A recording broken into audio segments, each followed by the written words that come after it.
Et bonjour Sandrine, est-ce que tu me vois, est-ce que tu m'entends? Alors, je t'en... Oui, bonjour. Bonjour Clément, comment ça va? Tu vas bien? Oui, et toi? Oui, oui, oui, je vais très bien, mais merci beaucoup d'avoir accepté l'invitation, ça me fait trop plaisir. Et Eh ben, je pense qu'en plus, les abonnés seront ravis de te retrouver. c'est gentil. Moi, ça me fait plaisir aussi de te rencontrer, de discuter avec toi, et puis de faire partager aussi aux abonnés quelques bribes de mon expérience. Surtout qu'en plus, c'est ma première aventurière de Koh Fidji. Donc, je suis ravi qu'on rentre dans cette saison où il s'est D'accord, passé beaucoup, beaucoup, beaucoup de choses. Voilà. Donc, moi, on va attaquer maintenant, tout de suite. Je d'accord. voulais te demander, Sandrine, qu'est-ce qui t'a motivé à te lancer dans cette aventure koh? Est-ce que c'était la première fois que tu t'es inscrit? Enfin, bref, comment tu t'es lancé dans cette aventure? Alors, écoute, moi, je suis une fan inconditionnelle de koh depuis les débuts, hein. J'ai regardé la première émission avec Hubert Auriol. Et puis, immédiatement après, j'ai voulu postuler. Donc, dès 2002, j'ai posé ma première candidature par écrit, par courrier, etc. Donc, j'ai pris ma plus belle plume et donc j'ai postulé. Alors, bien évidemment, à l'époque, quand j'avais moins de 30 ans, j'étais extrêmement scolaire et j'ai fait une candidature la plus scolaire qui puisse. Et donc, bon, bien sûr, j'ai pas été retenue. J'ai quand même continué à regarder koh tout en étant passionnée tout ce temps-là. Et j'ai quand même retenté en 2006. Ouais, 2006, j'ai refait une candidature, alors je me rappelle. À l'époque, avec mon ex-mari, on a postulé tous les deux, chacun de notre côté. En plein mois de novembre, je me rappelle toujours, on se prenait en photo. Il n'y avait pas d'appareil photo à l'époque, téléphone. On s'est pris en photo, en maillot de bain dehors, sous la pluie, il faisait -15. Enfin bon, bref, pour faire une super candidature. Et puis, bon, ça n'a pas abouti non plus. Et enfin, j'ai retenté en 2016. Alors là, je suis partie complètement dans une candidature très loufoque, avec une présentation de moi sous forme de voiture, tu vois, genre capacité du réservoir, trois mojitos, un cassoulet, enfin, tu vois, des trucs comme ça, un truc très très loufoque. Et puis finalement, bah, tu vois, c'est passé. Voilà. Et donc, tu as tenté en tout 3 fois. Trois fois, oui. Mhm. Et est-ce que tu as passé des étapes ou vraiment c'était silence radio avant 2016? Non, les deux premières fois, j'ai même pas été rappelée, rien. Rien du C'est tout. fou, hein, quand même. 10 ans plus tard, tu retentes et ça fonctionne, quoi. C'est ça. Et comment tu as vécu le casting? Parce qu'on sait que c'est un casting super long, ça dure des mois, on est toujours dans l'attente, on se jette sur son téléphone dès qu'il y a un numéro masqué qui nous appelle. Comment tu Eh as oui. vécu tout ça? Alors, ben, le premier message que je reçois, puisque appel en anonyme, c'était en octobre, je me rappelle. Donc, bon, moi, tu sais, je réponds pas aux appels en anonyme. Et là, j'ai un message vocal, oui. Alors, c'est une responsable du casting de koh. Alors là, là, c'est une grosse blague. Parce qu'en plus, j'avais- si tu veux, j'avais fait une publication Facebook au mois de juin avant, où j'avais envoyé ma candidature. Tu sais, j'avais pris en photo l'enveloppe. Je dis, bon, ben, le sort en est jeté. Est-ce que je serai prise? Puis là, je me suis dit, ça fait des potes qui me font une blague, tu vois. Je me suis dit, ça, c'est sûr. Et puis après, donc, mais en même temps, tu te dis, bon, peut-être finalement, et t'attends, parce que comme tu n'as pas de numéro pour rappeler, t'attends qu'on te Hmm. rappelle. Et je Hmm. crois qu'il m'a appelé la personne le vendredi, et je crois qu'il m'a rappelé après que le lundi suivant. Donc, tu passes un week-end un peu comme ça. Et puis finalement, il a rappelé, et je me rappelle, j'étais au volant de la voiture quand j'ai reçu cet appel, j'ai arrêté toute la voiture. En plus, j'avais des gens dans la voiture, donc il ne fallait pas parler. Tu vois, j'étais en déplacement professionnel. Je suis sortie, je les ai arrêtés en plein milieu de nulle part pour répondre à l'appel, tu vois. Enfin, c'était. Et puis, donc après, au fur et à mesure, donc je te dis, j'ai commencé à être convoquée au mois d'octobre. Et on a eu le résultat final fin mars, début avril, pour partir en avril. Donc tout le long, bah, tu attends au fur et à mesure hein, d'être convoqué. Donc la première fois, tu as un entretien d'1 heure par téléphone. Ensuite, je vais à Paris pour être interviewée et filmée par une personne. Ensuite, je suis remontée à Paris pour voir alors, un entretien avec un psy. Puis là, il a fallu que je fasse tout un tas d'examens dentaires, enfin tout un tas d'examens de santé. Et puis ensuite, je passe une journée à l'INSEP pour faire des tests physiques. Voilà, donc tout un tas de tests physiques qui n'ont pas failli passer d'ailleurs. J'ai eu très très peur ce jour-là parce qu'en fait, à l'époque, j'avais donc 43 ans et moi, je suis quelqu'un qui fait de l'hypertension situationnelle. Mmh. C'est-à-dire qu'il suffit que je sois un peu stressée pour que je fasse de l'hypertension. Ah oui. Et donc, au moment où le médecin là-bas, parce que tu sais, on était sorti quand même de 2014, je crois, où il y avait eu le décès, problème Oui. cardiaque. Donc, moi, ayant plus de 40 ans, j'arrive, donc on me fait passer tout un tas d'examens cardiaques, et puis là, on me prend la tension, et là, j'ai un pic de tension. Et puis, Super. bon, on me fait me reposer pendant un quart d'heure, 20 minutes, et puis toujours hypertension, mais j'étais tellement stressée de passer cet examen, si tu veux, et ça baissait pas, et ça baissait pas. Et le médecin de l'INSEP, il a été super parce que en plus, c'était un médecin du rugby. Il m'a dit, tu fais du rugby et tout. On a commencé à sympathiser. On avait des amis en commun dans le rugby. Et il m'a fait faire plus de tests. Il m'a fait faire un test cardio sur le tapis. Il m'a fait faire pousser de la fonte. Il m'a fait faire des trucs supplémentaires pour être sûr qu'il allait valider ma candidature parce qu'il voulait que je parte et moi aussi et qu'il avait bien conscience que je faisais de l'hypertension situationnelle, mais que si je l'écrivais comme ça, ma candidature ne passait pas. Donc, on a fait tous les tests. J'ai fait une échographie cardiaque, enfin, tout ce qu'il fallait. Et j'ai passé ce tour-là. Voilà. Sachant que j'ai fait les tests physiques avec un genou dans la boîte à gants. J'avais un genou, je m'étais blessée au rugby. C'est pour ça que je suis blessée dans Koh-Lanta. J'ai une genouillère. Je me suis blessée au rugby sur un match au mois de janvier. Et on partait en mars. Donc, et les tests physiques étaient fin février. Voilà. Donc j'avais été ponctionnée d'ailleurs la veille des tests et tout par le médecin. Enfin, c'était un peu compliqué. Et voilà, il y a eu un test en piscine aussi. Un test en piscine où on te teste sur ta capacité justement à être en apnée, à faire un effort physique, à enchaîner de l'apnée. Ton côté un peu télégénique en sortant de l'eau, il fallait que tu sois un peu drôle. Enfin voilà. Donc là, il y a eu un shooting photo aussi. Ensuite, je suis passée devant un entretien. Il y avait Alexia Laroche-Joubert et quelques personnes responsables du casting où on m'a posé des questions sur ma vie personnelle, sur mon profil, etc. Et puis ensuite, dernière étape, les journalistes sont venus chez moi pour faire le tournage vidéo. Et c'est là où tu leur remets ton sac, ton package. Oui. Mais là, tu ne sais toujours pas quand ils partent que tu vas être pris. Tu ne le sais toujours pas. Tu sais que tu es en bonne voie, mais tu n'es pas encore pris. Et en fait, tu sais que tu es pris quasiment 15 jours avant de partir. Voilà. Et c'est vrai que tu parlais de tout est entre guillemets problème de santé. C'est assez surprenant. Je me rappelle de ton truc au genou dans Koh-Lanta, mais j'avais le souvenir quand même que tu étais assez sportive dans ton équipe. Tu étais un élément assez important au niveau des épreuves. Donc c'est vrai qu'il se passe tout ça dans le casting, c'est assez surprenant. Hein. On aurait pu s'imaginer une Marguerite qui avait eu du mal à passer les épreuves un peu sportives dans le casting, mais en fait non, tu vois, alors que tu as vraiment un passé de rugby, enfin je me rappelle dans ton portrait on le voit, oui. Donc c'est assez impressionnant. Chacun a un casting différent, c'est assez rigolo. Oui, c'est vrai. Et quand tu es sûr de partir, quand on dit bon mais c'est bon, let's go, tu pars, comment ça se passe dans ta tête en tant que fan de l'émission depuis toujours, comment t'as réagi? Ah ben là, c'est un mélange de Hiroshima, Fukushima. Il y a une espèce de vague qui te submerge. Enfin, c'est une excitation totale. C'est le Graal, quoi. Tu peux pas le savoir. C'est Las Vegas dans ta tête, Disneyland. J'allais enfin, j'étais invitée à aller partager, vivre cette expérience que je regardais derrière mon écran et j'avais hâte. Moi, je ne pouvais plus attendre. Et puis en plus, tu peux pas en parler.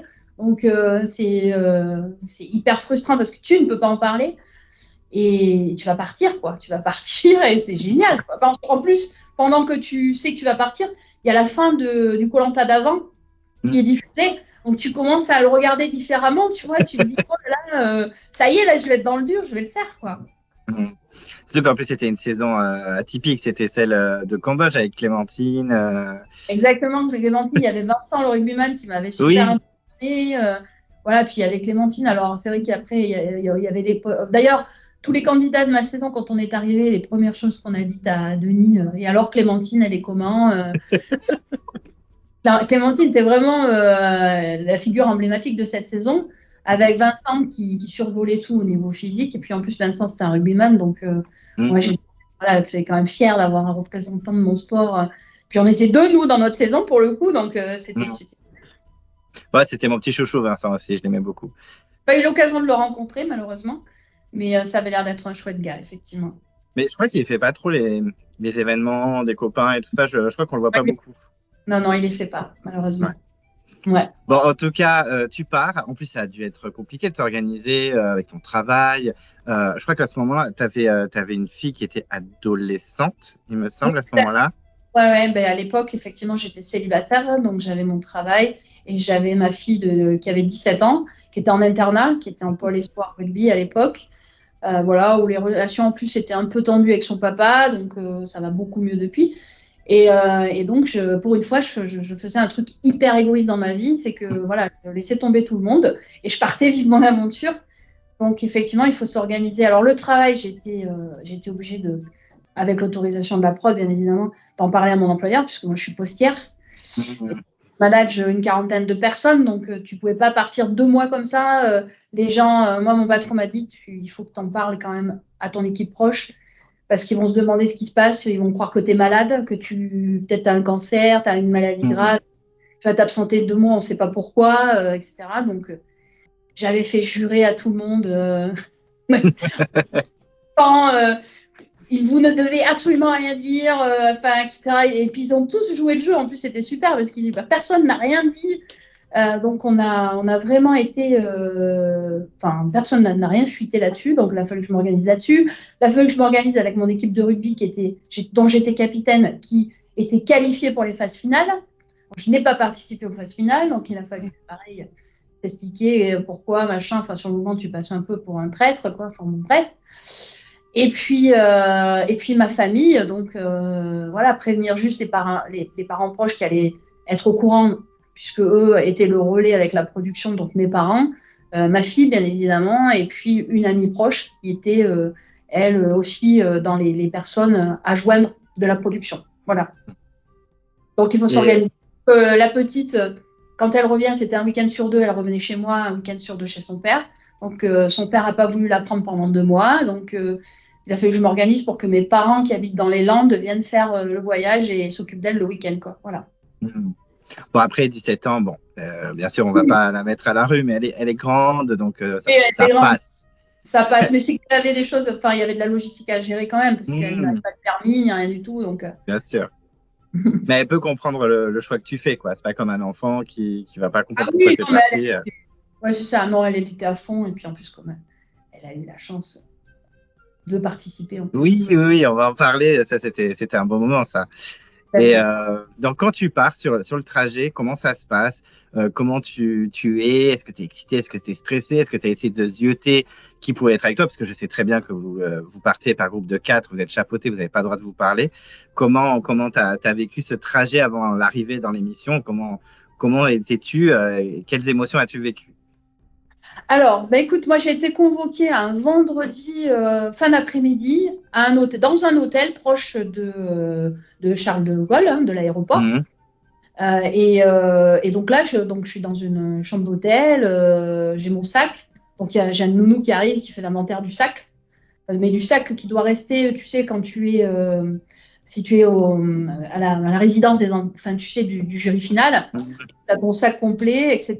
Et là, tu as quelqu'un qui vient et qui fait l'inventaire de tes affaires et qui te dit, voilà, à tel moment, à telle heure, je viens t'enlever ton téléphone portable, tes affaires personnelles. Et tu choisis ton dernier repas qui te sera délivré dans ta chambre. Alors là, tu cherches la mule, hein. Pizza, machin. Je ne sais pas quand est-ce que je vais remanger, donc voilà. Donc ça, et tu es tout seul le soir dans ta chambre d'hôtel et on m'a enlevé mon téléphone, je crois, à 21h ou un truc comme ça. Donc là, tu passes tes derniers coups de fil à ta famille, puis après, on prend ton téléphone portable, tes affaires, donc tu passes ta nuit. Et on te dit, on va venir te chercher demain matin à telle heure. Donc, le lendemain matin, tu sors de ta chambre et là, tu tombes nez à nez avec Fabien à l'époque. Donc, Fabien, donc moi, j'étais en groupe de 5 avec Fabien, avec Tiffany, Mélanie la jaune, la plus jeune. Oui. Voilà. Avec Thomas. Et puis, voilà. Donc, on est un groupe de 5. Donc, la nounou est avec nous. On prend tout le monde dans la chambre et on nous emmène donc à Charles de Gaulle. Voilà, tous les 5. On doit rester ensemble, etc. On nous invite à pas trop se parler ou à se parler de rien. Ouais, enfin, c'est facile. Puis finalement, bon, on a parlé, puis au bout d'un moment, il y a des questions qui fusent. Alors à chaque fois, tu as la nounou qui te rappelle à l'ordre, non, vous ne devez pas parler de ça. Voilà, donc bon, on a quand même été bien chapeautés, bien chapeautés. Oui. Et puis là, tu arrives à Charles de Gaulle et tu commences à voir, parce qu'on te met une étiquette sur ton sac à dos, et puis tu commences à voir des groupes un peu partout avec des valises et des mêmes étiquettes plus ou moins. Donc, tu te dis, peut-être que... Et sachant que nous, en plus, les groupes n'ont pas pris le même avion. En fait, si tu veux, il y en a qui ont fait des escales à Hong Kong comme nous, il y en a qui ont fait des escales ailleurs. Dans le deuxième avion qu'on prend, moi, je me retrouve assise avec d'autres candidats de mon groupe. Ah oui. Et devant et derrière, et du coup, on comprend qu'on va faire Koh Lanta quand même. Puis on essaie de se parler, mais alors là, notre nounou était super cool, mais là, on est tombé après sur des nounous qui voulaient absolument pas qu'on parle. Donc, voilà, donc c'était très compliqué. Et puis tu fais le voyage et le dernier voyage, c'est l'avion vers les Fidji. Et là, tout le monde est dans le même avion. C'est un avion un peu plus petit. Et là, bon, tu commences à te dire, tiens, tu fais à peu près le compte. Tu dis, ah ben là, on est une vingtaine. Donc ça y est, vingtaine avec l'étiquette, tu sais avec qui tu es. Par contre, les 5 avec qui j'étais, on reste jusqu'à la fin ensemble. C'est-à-dire qu'on arrive dans un hôtel aux Fidji. On nous met les 5. C'était une sorte de motel, si tu veux. Tu vois, il y avait une piscine centrale. Et il y avait des chambres en U comme ça qui se juxtaposaient, qui communiquaient pas les unes aux autres, mais qui se touchaient. Et donc là, on nous enferme chacune dans une chambre. Moi, j'étais la chambre à côté toujours de Fabien. Et puis ainsi de suite. Là, les 5 qu'on était, les autres étaient répartis ailleurs.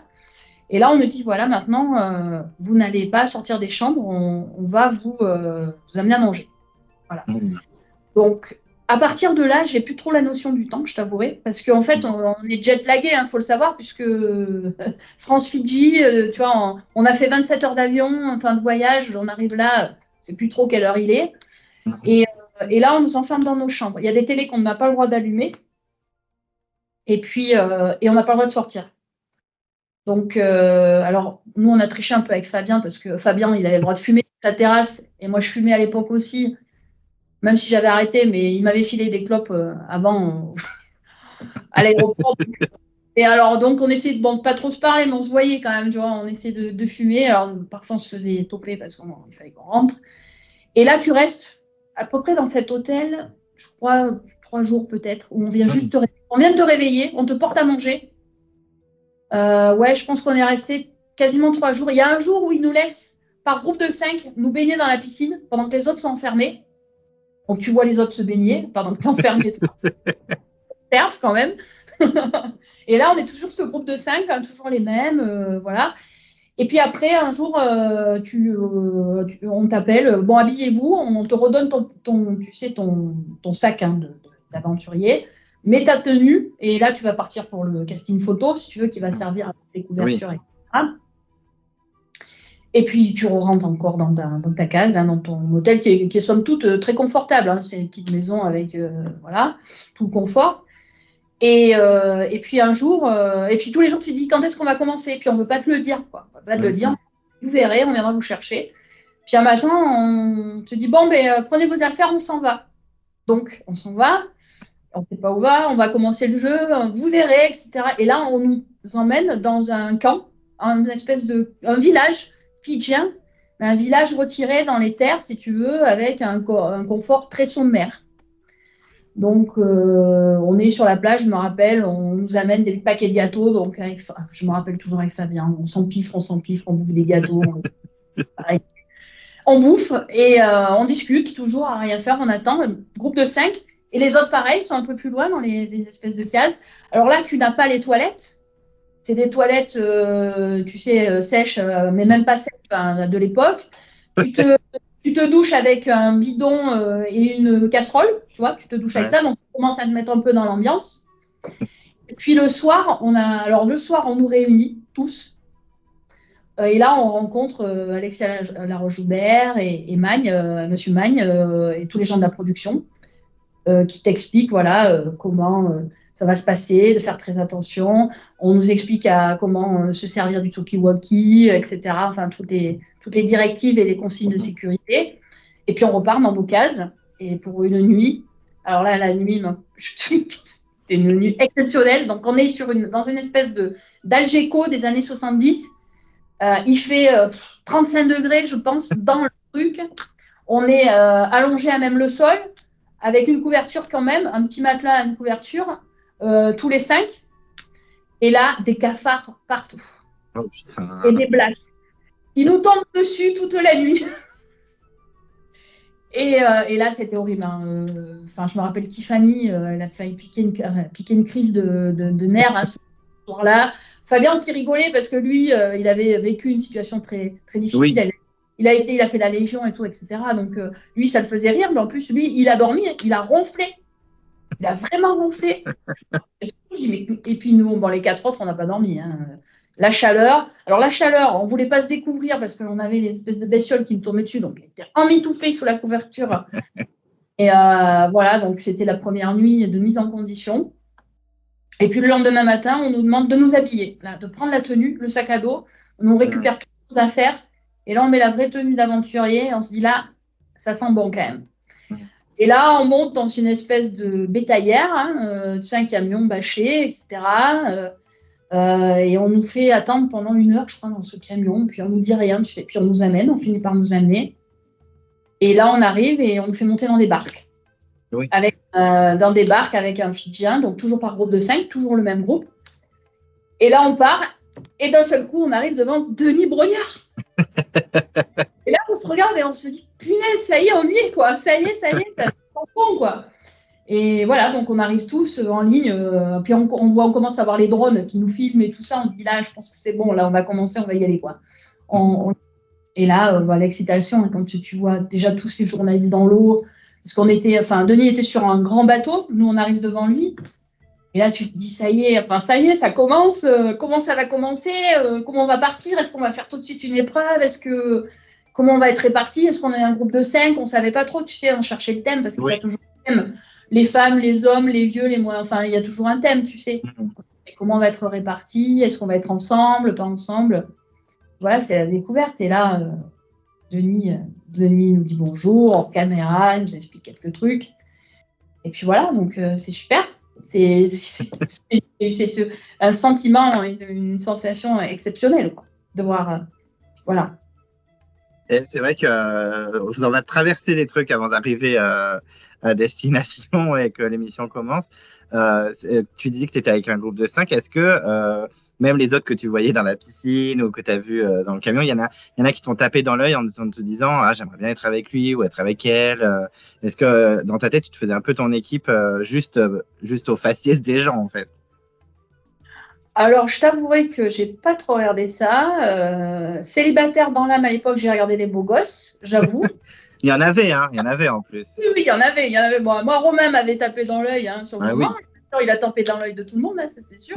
Oui. Donc, voilà. Donc, oui. Puis après, il y avait des visages super sympas, tu vois, hyper rigolos comme Théo Tim. Voilà, il y avait avec qui j'ai fait le paradis perdu. Ça y est. Ah, Manu. Manu, voilà, mon ami Manu qui arrêtait de faire des blagues sans arrêt, donc très très drôle. Et puis Mélanie qui a été de toute l'aventure, qui avait un sourire et une énergie. Très souriante. Ouais, très souriante. Et puis très rapidement aussi avec Fabien, parce que dans le groupe avec Fabien, dès le début, on se voit dans l'aéroport et il commençait à me dire comment tu t'appelles. J'ai dit, t'as qu'à m'appeler Bomba ou un truc comme ça, tu vois, je le dis. Et il m'appelait comme ça tout le temps d'ailleurs. Ça l'a fait rire, ça l'a décoincé parce que c'est vrai que c'était un personnage en plus, Fabien, avec son tatouage et un air très très rustre au départ, tu vois. Oui. Et moi, on s'est super bien entendu dès le début et jusqu'à la fin de son aventure, ça a été génial entre nous. Donc voilà, il y a des gens comme ça que tu vois. Tiffany, super sympa avec nous aussi, avec moi, quelqu'un de très gentil, de très jovial, voilà, très agréable. Et puis André aussi, qui faisait le foufou, c'était très drôle aussi. André, voilà, ça a été une super expérience avec lui aussi. Donc ouais, tu te dis, ouais, ces gens-là, t'as envie d'être avec eux, voilà. Et puis au final, en plus, vous avez pas fait, enfin, vous avez fait un naufrage, mais assez différent. Enfin, vous avez été sur des petites barques, je sais pas comment on appelle ça là-bas. Ouais, Et, ouais. euh, et là, vous apprenez qu'en fait, les équipes se font par l'âge, donc les moins de Exactement. 30 ans et les plus de 30 ans. Comment tu as pris ça? Parce que, en fait, c'est qui tout double. C'est soit des sportifs, ils sont tous chez les jeunes, soit en fait, l'expérience va faire que vous allez être plus performant. Comment tu as réagi à ça, à ce twist? Eh bien, moi, j'ai trouvé ça hyper galvanisant. Je me suis dit, c'est un vrai défi pour des personnes de plus de 30 ans voilà, de montrer que peut-être physiquement, on était supérieur et que avec la maturité, on allait s'entendre du mieux possible. Voilà, donc moi, j'ai trouvé que c'était un vrai avantage d'être dans les plus de 30 ans, pour le coup. Euh, voilà, de se dire, c'est un challenge, quoi, parce que en plus, tu regardais, tu voyais tu voyais des physiques, tu te disais, bon, mais est-ce que c'est des gens physiques ou pas du tout? Voilà, tu te dis plus tu avances dans l'âge, peut-être que tu l'es un peu moins. Et au final, ça n'a pas été le cas. C'est vrai que vous avez aucun, dans ton équipe, il n'y avait aucun élément faible, entre guillemets, parce que même Marguerite, au premier regard, on était en mode oh là là et tout, machin, etc. Et finalement, il y a des épreuves où elle a brillé. Donc, c'est vrai que vous étiez une équipe assez forte. Donc, dans votre équipe, tout se passe bien, puisqu'en plus, il y a l'espèce de petit défi où il y en a un de vous qui doit partir devant pour récupérer un avantage. Il me semble que c'est peut-être du riz ou je sais plus ce que c'est. Et Du riz, ouais. voilà. Et c'est Mhm. Romain qui part, il me semble, si Oui, mes souvenirs sont bons. Et bien sûr, eh ben, il fracasse le pauvre petit Théo Team. c'est Et ça. voilà, bon.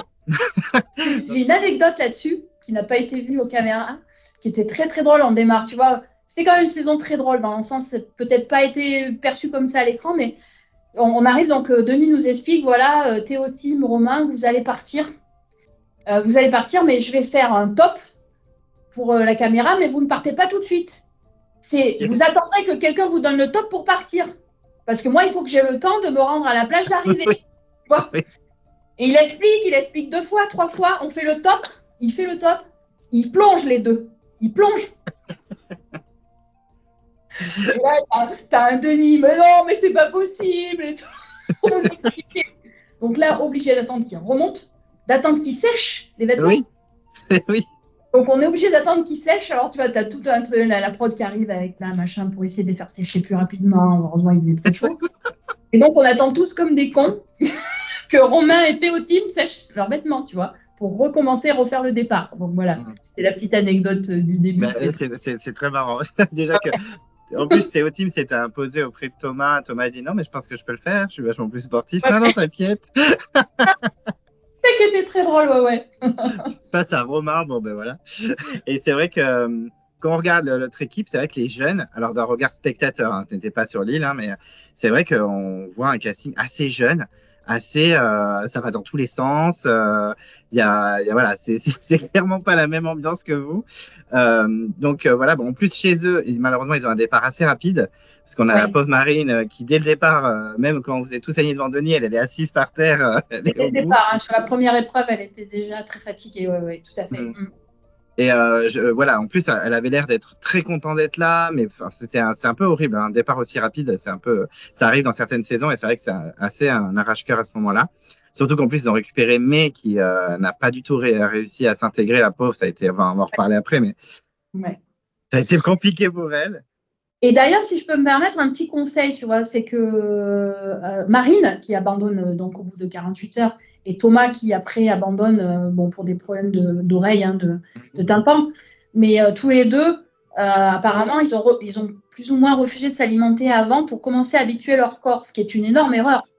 Parce que tu vois, je sais pas si, enfin, moi, je ne suis pas spécialement entraînée pour faire koh à part comme Fabien.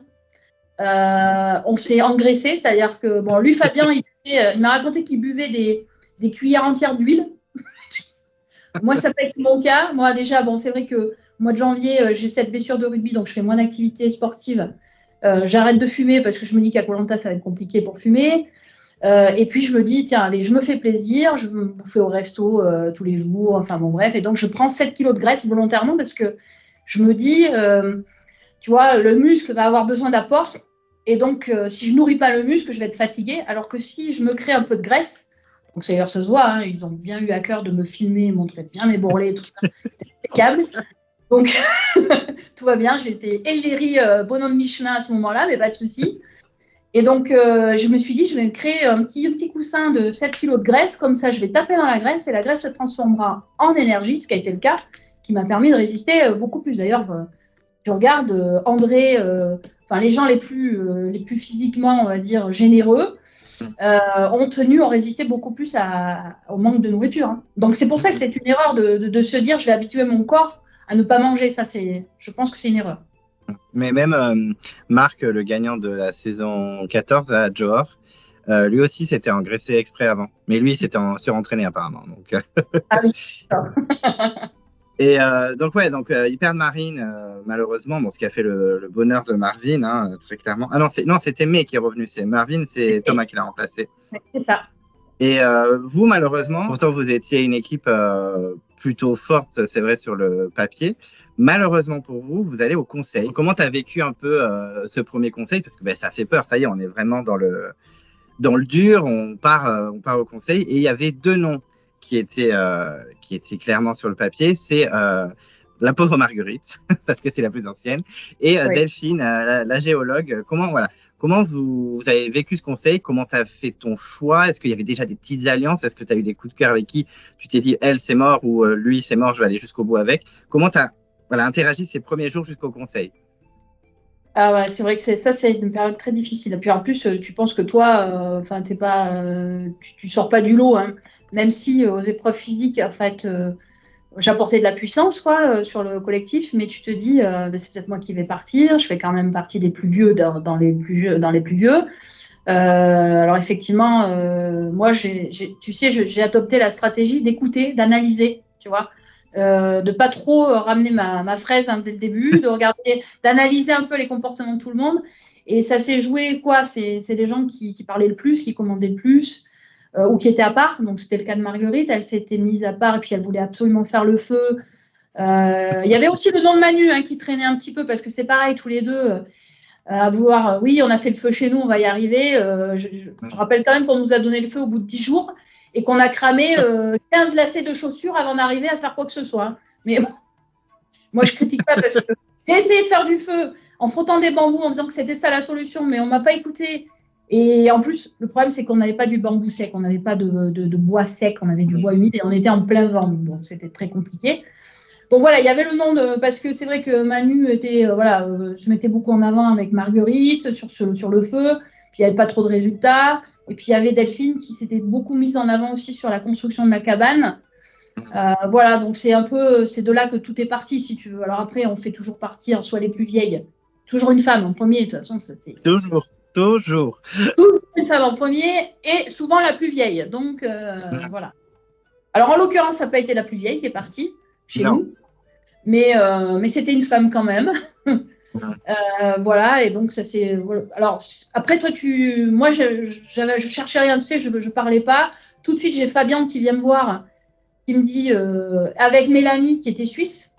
Donc moi, je m'entends très bien avec Mélanie dès le début. Donc Fabien, il nous réunit toutes les deux, il nous dit la Suisse et la bombe, parce qu'il m'appelait comme ça. Nous, c'est jusqu'à la vie, jusqu'à la mort, jusqu'à la fin. Nous, tous les trois, on se quitte pas. Ok, on fait un pacte tous les trois, qui ne se voit pas d'ailleurs à l'écran. Se voit pas. On fait un pacte tous les trois.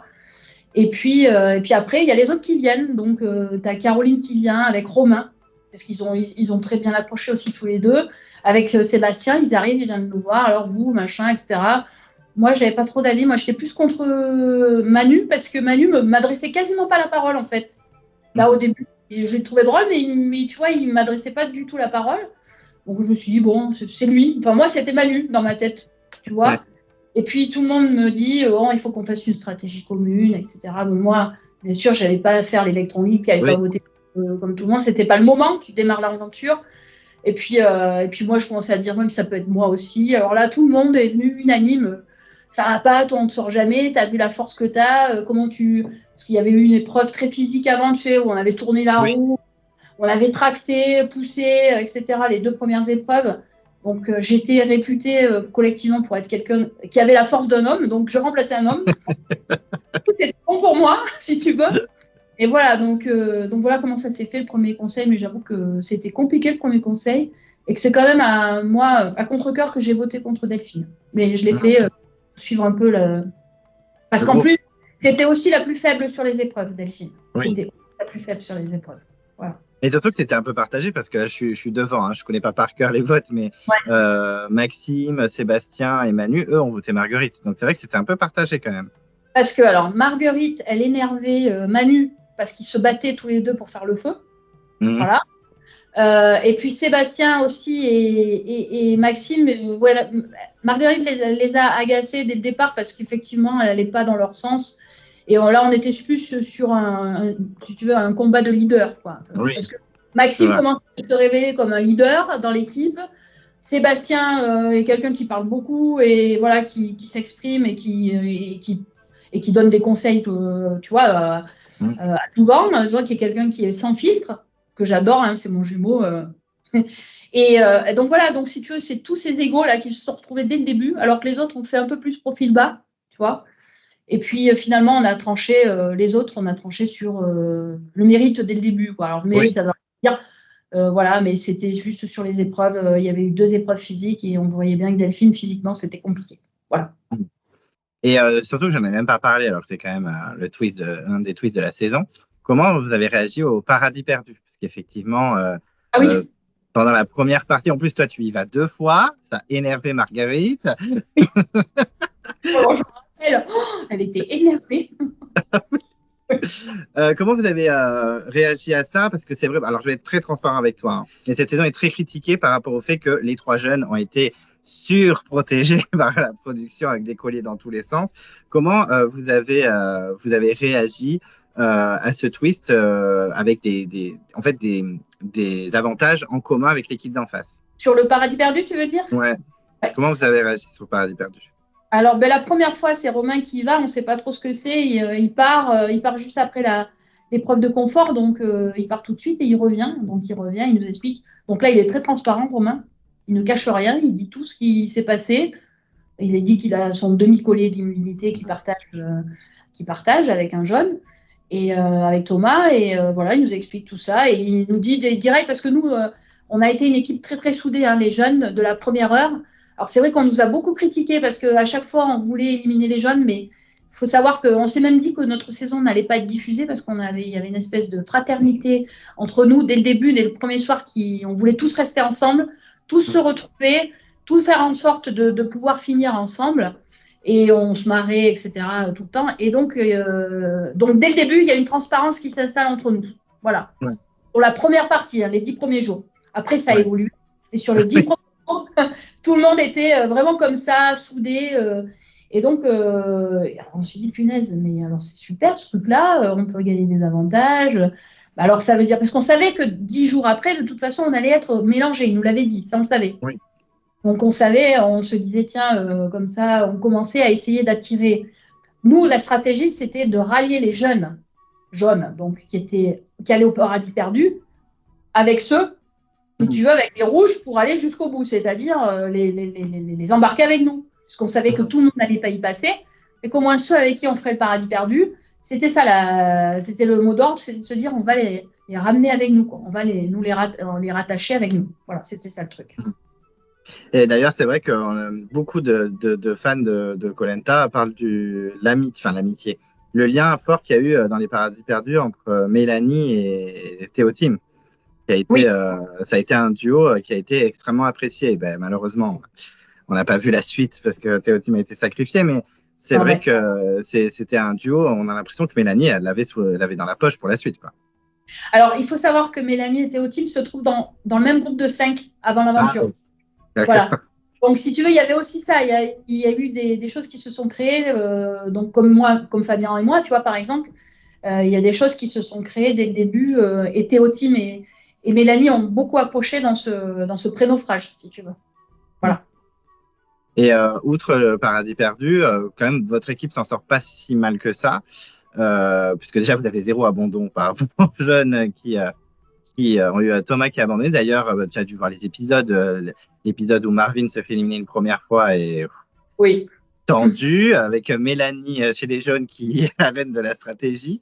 Bon, ça s'est retourné contre elle malheureusement.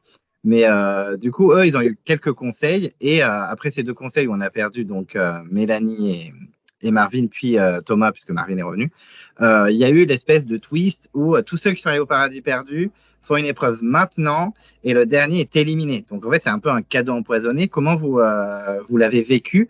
Est-ce que tu as eu peur pour ta copine, par exemple, Mélanie? Comment tu as réagi à tout ça?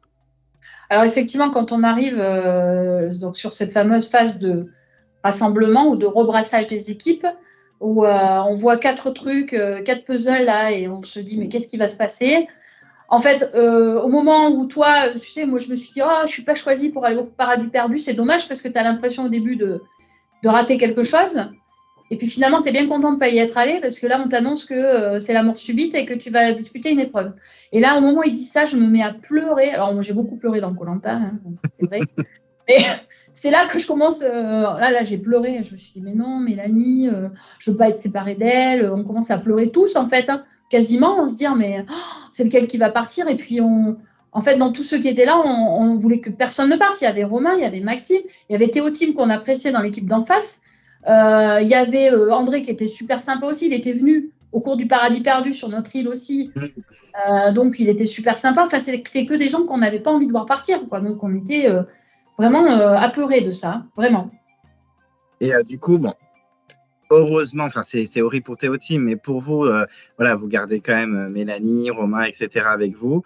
Mais ce qui est après très dérangeant, c'est le mix des Oui. équipes qui va vous porter préjudice dans le futur à la réunification. Comment vous avez réagi? Comment tu as vécu ce moment, sachant que tu perdais Fabien, Maxime et Manu, Caroline aussi, comment tu as vécu ça? Et est-ce que dans ta tête, à ce moment-là, tu étais sûr c'est bon, les rouges vont dégager tous les jeunes un à un et on va se retrouver à l'unification, ça va bien se passer? Alors, effectivement, de toute façon, on avait beaucoup parlé pendant 10 jours, hein, quand on était tous ensemble, de la stratégie à adopter quand on serait mixé.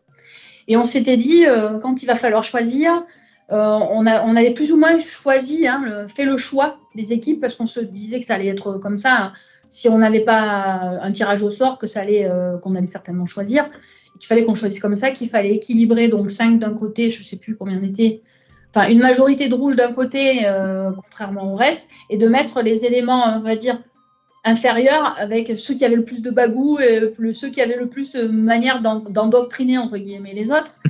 C'était la stratégie qu'on avait fomentée, si tu veux, pendant 10 jours.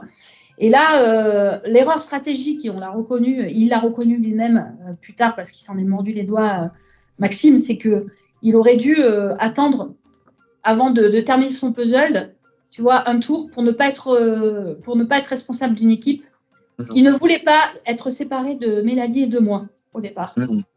Parce qu'il m'a dit, voilà, si j'ai basculé après dans l'aventure, il y a eu cette histoire de sensibilité vis-à-vis des jeunes qui est normale, qui est humaine. Hein, il m'a dit, il aurait fallu que je reste avec vous, voilà, parce que j'étais peut-être la personne influençable à ce moment-là sur koh, bref. Donc là, on réagit. Moi, déjà, Maxime, moi, je passais mon temps avec Maxime et Mélanie et Fabien. Hein, donc, c'était devoir partir Fabien et Maxime dans l'équipe d'en face. Et dans l'équipe, on s'entendait tous bien, mais c'était quand même avec Romain et Sébastien que j'avais le moins d'affinité. Parce qu'ils étaient hommes tous les deux, souvent. Et avec Caroline, voilà, comment. C'est vrai que comment il s'appelle, Romain a passé les 10 premiers jours beaucoup avec Caroline, donc dans l'équipe. Et donc c'était pas forcément, moi j'étais tout le temps avec Mélanie, mais Maxime et Fabien. Voilà, donc je les vois partir à côté. Alors sur le moment, ça me rassure parce que je me dis ils vont tout faire pour, je les connais avec Manu et tout, ils vont tout faire pour retourner le cerveau des autres et qu'on puisse se retrouver le plus rapidement possible. Voilà. Donc, on se dit, on se rassure. En même temps, on est loin les uns des autres, mais on se rassure quand même. Voilà. Oui, c'est clair qu'à ce moment-là, tout est beau, tout est rose. On se dit, bon, surtout qu'à chaque fois, comme tu dis, les rouges sont en supériorité dans chaque équipe, donc tranquille. Surtout que vous allez au conseil juste après. Vous sacrifiez la pauvre petite Martha. Oui. Ben, malheureusement, c'était la plus faible des trois, on va dire. Oui. Sportivement, je pense que c'est pour ça qu'elle est partie. Surtout qu'en plus, je suis devant, hein, c'est pour ça, André qui vote Tuc Dual, ils se soutiennent même pas entre eux. Donc, on s'est dit, Alors oui, par rapport à ça, il faut quand même expliquer que Tuc Dual, et ça on l'a pas vu à l'écran, C'est d'ailleurs aussi la raison pour laquelle, entre guillemets, il est sacrifié aux ambassadeurs. C'est que Tube Dual, c'est quelqu'un qui a eu du mal à supporter son aventure à un moment, et peut-être du fait de l'infériorité aussi des jeunes. Hein. Il y a plein d'explications à tout ça. Mais le matin, je me rappelle, le matin des ambassadeurs, ou la veille, non, c'est le matin des radeaux. Où on fait l'épreuve des radeaux, il nous dit qu'il en a marre, qu'il se supporte plus ici, qu'il veut rentrer chez lui, qu'il est en souffrance, etc. Donc voilà, il y a des choses que vous n'avez pas vues à l'écran, mais qui s'expliquent. Voilà. Mais ça sentait, hein, de toute façon, au moment où il se fait éliminer, il est vraiment en mode bon, ben tant pis, c'est pas grave. Il n'est pas si abattu que ça, parce qu'effectivement, il en avait marre à ce moment-là. Mais donc, Martha s'en va. Bon, c'est triste pour elle, mais c'est vrai que la pauvre, elle n'a pas réussi à trouver, je trouve, en tant que spectateur, sa place dans l'aventure. Ça a été un peu compliqué pour elle. Et par contre, après, vous enchaînez les victoires. Et là, c'est vrai que tout se passe bien. Voilà, vous n'allez pas au conseil, etc. En plus, les jeunes se débarrassent de Mai, qui, bon, tu l'as à peine croisé dans l'aventure, donc je pense que ça t'a pas fait grand-chose. C'était pas une grande perte stratégiquement et même émotionnellement. Par contre, après, ça bascule.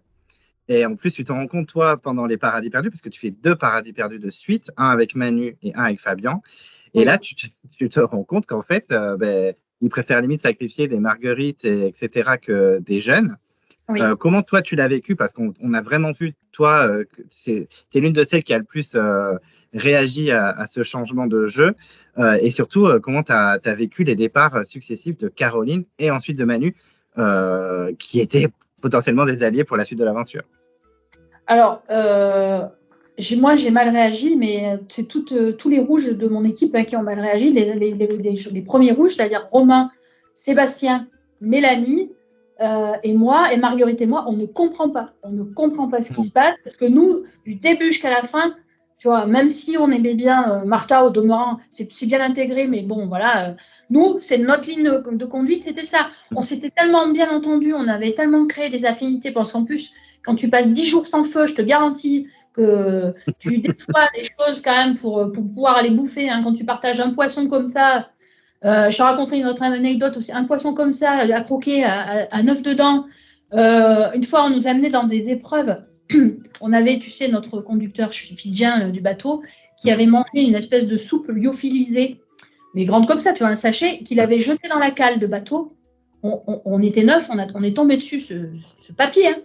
À tour de rôle, on a léché le truc pour juste avoir la sensation de la poudre sur la langue, tu vois, enfin pour dire qu'on a vraiment 10 jours sans feu, c'est très très compliqué. Hein. Et donc, il y a eu une espèce de solidarité qui s'est installée entre nous parce que les jeunes, eux, ils ont réussi à faire le feu dès le début parce que eux, ils gagnent le bon bambou, tu sais, dans le naufrage au départ, oui. Ils ont gagné le bambou, nous on l'a pas eu, donc on a eu que des trucs de merde. On a même essayé de faire du feu avec les lunettes de Marguerite, donc pour te dire, à l'abri des caméras parce qu'on n'avait pas le droit, c'est pas arrivé. Quand je te dis que pendant 10 jours, on a essayé de faire du feu matin, midi et soir, hein, avec un son, c'était rin, là, les espèces de... Là, il y avait des chaussures qui ont été condamnées d'ailleurs, puisqu'on avait 2 paires chacun. Voilà, il faut te dire que cette espèce de solidarité, nous, on était dans cette ligne de conduite avec Sébastien, avec Romain, avec Mélanie, avec Marguerite. On récupère les autres après, quoi. À la réunification, on est ensemble. Et là, on les voit partir les uns après les autres et on se dit, mais qu'est-ce qui se passe, quoi? Alors, le premier coup... On nous explique que Caroline, parce qu'après on a le paradis perdu, alors je crois que c'est Sébastien qui part le premier au paradis perdu après oui. la mixité, on va dire, et il part justement avec Caroline, je crois. Je crois que c'est ça. Je vais te dire, oui c'est ça, Sébastien, Caroline. Oui. Et là, Caroline lui explique comment ça se passe sur le camp, etc. Et elle commence à dire qu'elle a des difficultés un peu avec l'équipe, et puis qu'elle a peut-être des problèmes physiques aussi. Donc bon, ça nous heurte pas plus que ça. Et c'est après, le deuxième qui part, c'est moi? Non, c'est pas moi tout de suite. Après, Sandrine, Manu, c'est toi. Et moi, la première fois, je pars avec Manu, et là, Manu, donc moi, j'ai la révélation avec Fabien la deuxième fois, mais Manu commence à me dire, oui, mais Caroline, elle est partie parce qu'elle a abandonné, elle en avait marre physiquement, elle n'en pouvait plus, etc. Elle s'est laissée partir. Puis de toute façon, elle n'avait plus la foi, elle n'y croyait plus. Bon, moi, je me dis, bon, choquée, mais je me dis, bon, c'est bizarre. Je dis, oui, mais enfin, stratégiquement, vous auriez pu quand même la garder, quoi, parce que, voilà, ouais, non, mais t'inquiète pas, ça va le faire. Bon, C'est vrai que sur le moment, bon, ça éveille un peu notre curiosité, mais on reste confiant quand même, tu vois. Jusqu'au moment où Fabien commence à me parler comme ça. Et c'est là que tu me vois d'ailleurs caméra en disant, ben voilà, je comprends que le pacte des rouges des anciens est caduque, hein, que c'est terminé, puisqu'ils veulent éliminer Romain, ils veulent éliminer Sébastien, parce que Sébastien est venu sur le camp en disant qu'il n'avait pas apprécié que Fabien, etc., tout le monde avait explosé de manière ostentatoire sur le jeu des appels téléphoniques. Donc ça, c'est vraiment mal passé auprès de tout le monde, de notre équipe à nous. Et donc Sébastien se prend pour le porte-parole à ce moment-là et va leur dire, tu vois, c'était peut-être pas très stratégique non plus de leur dire ça. Donc du coup, il se met tout le monde à dos. Et effectivement, Fabien commence à rentrer dans une stratégie de dire on élimine les plus forts, à savoir Romain et Sébastien. Voilà. Ouais. Mais c'est vrai que on voit vraiment tout défaillir de votre côté, alors qu'en plus, on voit par exemple Tiffany, Magali, Marvin qui s'intègrent super bien. Et moi, ce qui m'a un peu passionné en tant que spectateur, c'est un peu la storyline de Maxime, qui est clairement, moi, mon guilty pleasure de la saison, parce que c'est vrai qu'il ne sait plus quoi faire, il vote à droite, il vote à gauche.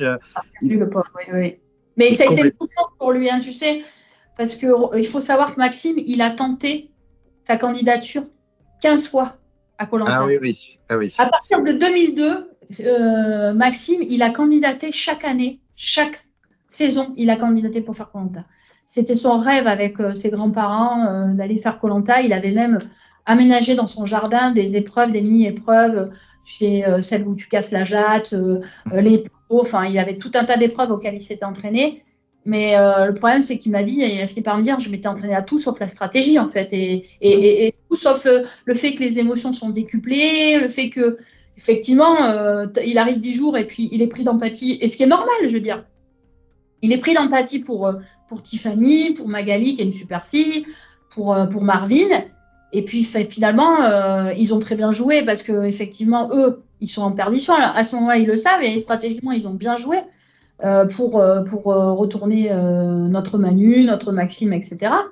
Et puis, il n'y avait que Caroline qui avait senti le coup et qui essayait de freiner un petit peu, parce qu'elle était toujours dans la stratégie et de le dire en plus à tout le monde, nous, on élimine les jeunes de toute façon. Et nous, de notre côté, les Makawa, on n'a jamais rien caché, ni à Tube Dual, ni à André, ni à Martha. André, Mélanie m'avait demandé, elle m'avait dit à la fin, on avait toujours gardé notre pacte avec Fabien. Ce sera Fabien, Mélanie, et puis on emmènera. Elle voulait emmener André avec elle. Voilà, donc c'était prévu, c'était calé comme ça.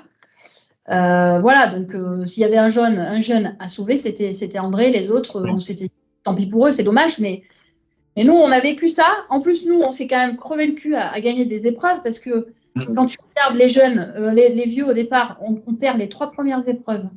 Après, on les gagne toutes.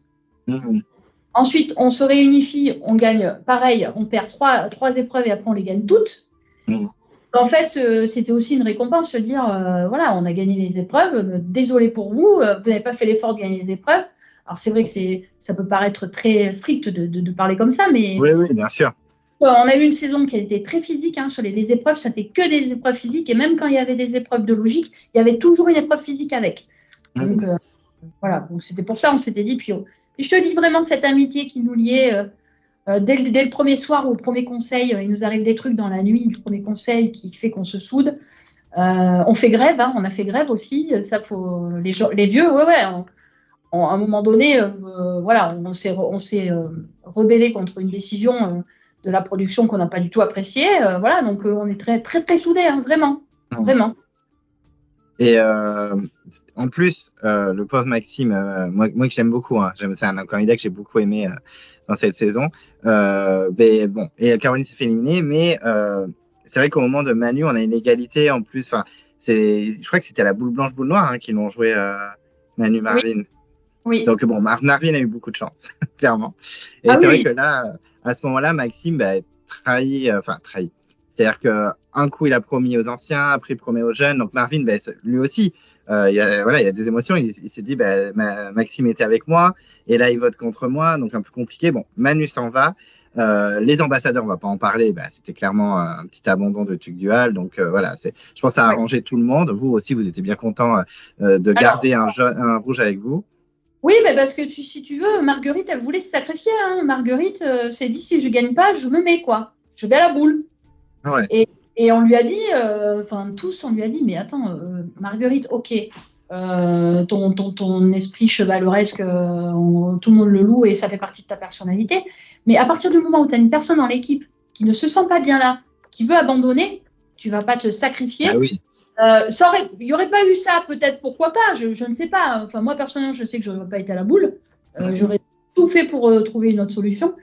Parce que tu fais pas Koh-Lanta pour perdre sur. Enfin, moi, ça me. Voilà. Surtout que la saison d'avant, j'avais été très choquée par. C'est Stéphane qui perd à la boule contre je sais plus d'ailleurs. Julie. Ah, voilà, Julie. Voilà, moi, j'étais restée là-dessus, ouais, sur ce tirage au sort, voilà, qui était un crève-le-cœur pour Stéphane. J'en ai reparlé avec lui depuis.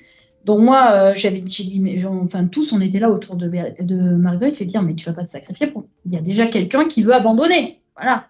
Donc fais pas ça. Oui. Mais surtout que moi j'aimais bien, je le trouvais ultra attachant. En fait, cette sensibilité, je le trouvais très attachant. Oui, vraiment.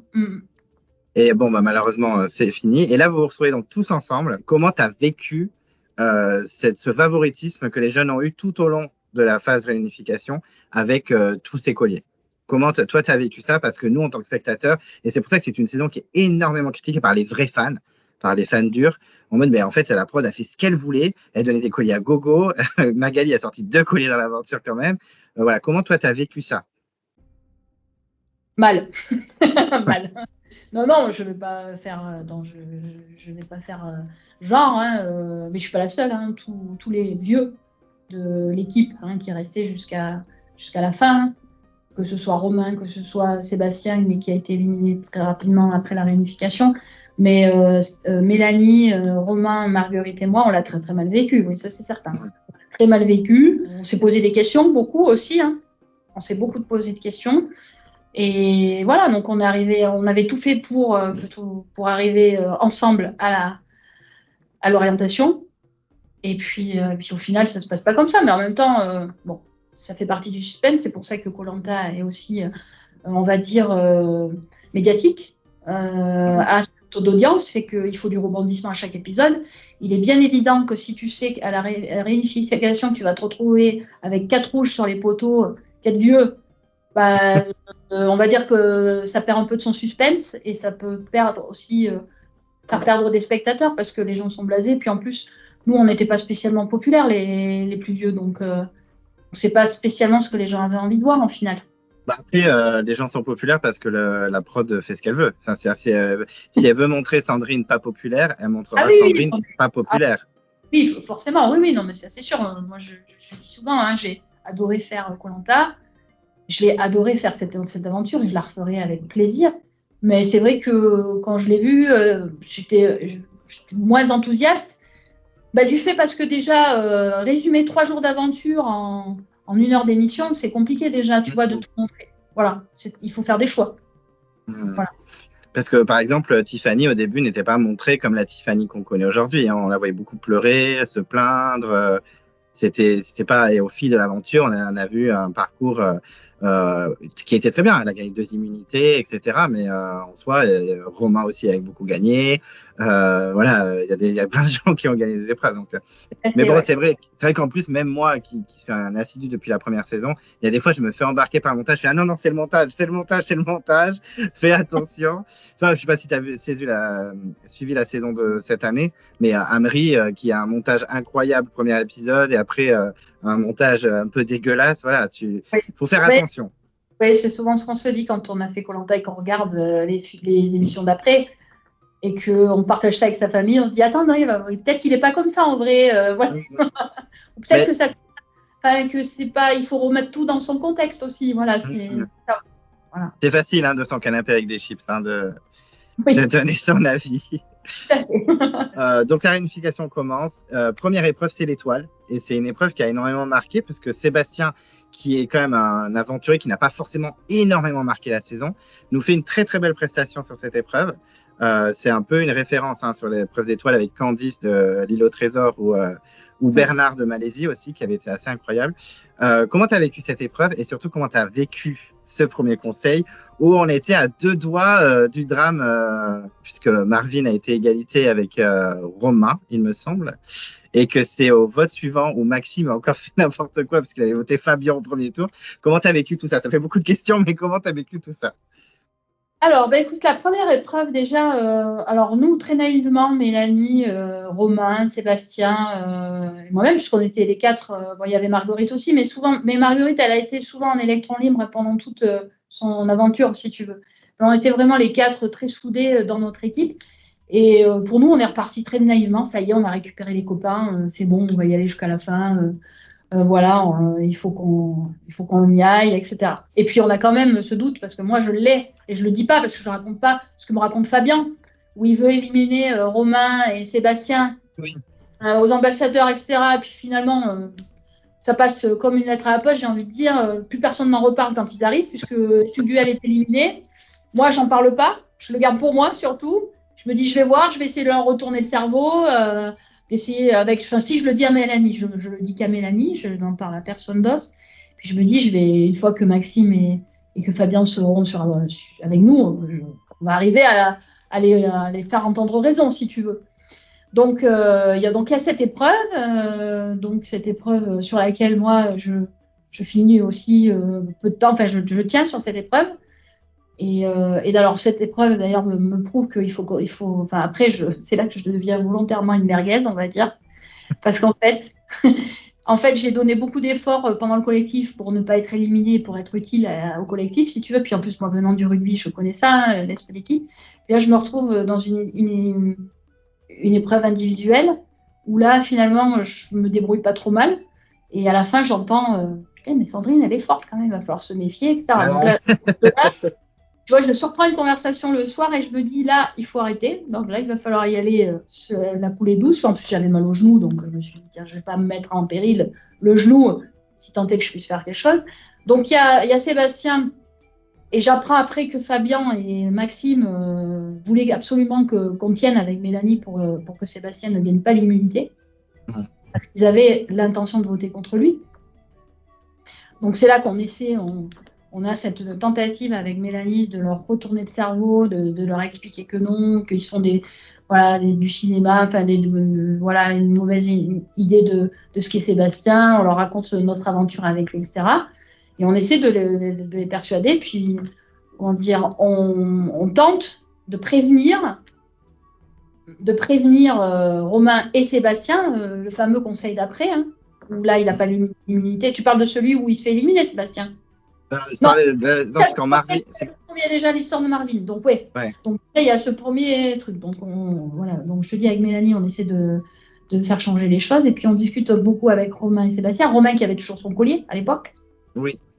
Et du coup, on commence à dire est-ce qu'il ne serait pas judicieux, à un moment donné, de donner le collier à Sébastien parce que peut-être qu'il sera en danger la prochaine fois. Tu vois, on commence à, sans dévoiler on sait, tu vois, parce que nous, avec Mélanie, on essaie de naviguer dans plusieurs alliances, tu vois. On essaie de se protéger mutuellement, d'être bien un peu avec tout le monde.